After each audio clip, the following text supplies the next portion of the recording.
بسم اللہ الرحمن الرحیم۔ السلام علیکم ورحمۃ اللہ وبرکاتہ۔ معزز سامعین کرام، امید ہے آپ سب لوگ خیریت سے ہوں گے۔ دوستو، آج کی ویڈیو میں آپ لوگوں کو ایک ایسا عمل بتانے لگا ہوں جس عمل کو آپ نے اس وقت کرنا ہے جب سورج کو گرہن لگا ہوا ہو۔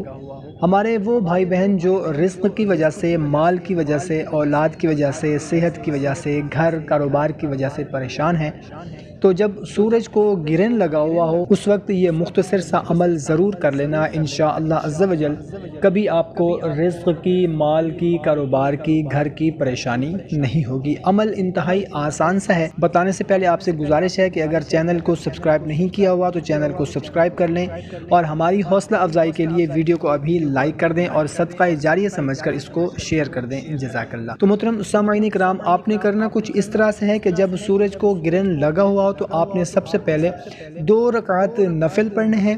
2 رکعت نفل پڑھنے کے بعد آپ نے سورہ اخلاص کو 3 مرتبہ آپ نے پڑھنا ہے۔ صرف پڑھنا اس طرح سے ہے کہ جب آپ سورہ اخلاص پڑھ رہے ہوں تو جب اللہ الصمد آئے، اللہ الصمد، اس وقت آپ نے اللہ الصمد کو 121 مرتبہ آپ نے دہرانا ہے، اور پھر آپ نے سورہ اخلاص مکمل کرنی ہے۔ ایسے ہی آپ نے 3 مرتبہ سورہ اخلاص پڑھنی ہے۔ سمجھ آ گئی ہوگی کہ جب سورہ اخلاص پڑھیں 3 مرتبہ پڑھنی ہے، پڑھنے کے دوران جب اللہ الصمد آئے تو اس کو 121 مرتبہ آپ نے دہرانا ہے اور 3 مرتبہ مکمل کرنی ہے، اور اس کے بعد اپنے لیے، اپنے کاروبار کے لیے، بچوں کے لیے، گھر کے لیے، صحت کے لیے، تمام امت مسلمہ کے لیے آپ نے دعا کرنی ہے۔ انشاءاللہ عز و جل آپ کی تمام پریشانیاں دور ہوں گی۔ جزاک اللہ۔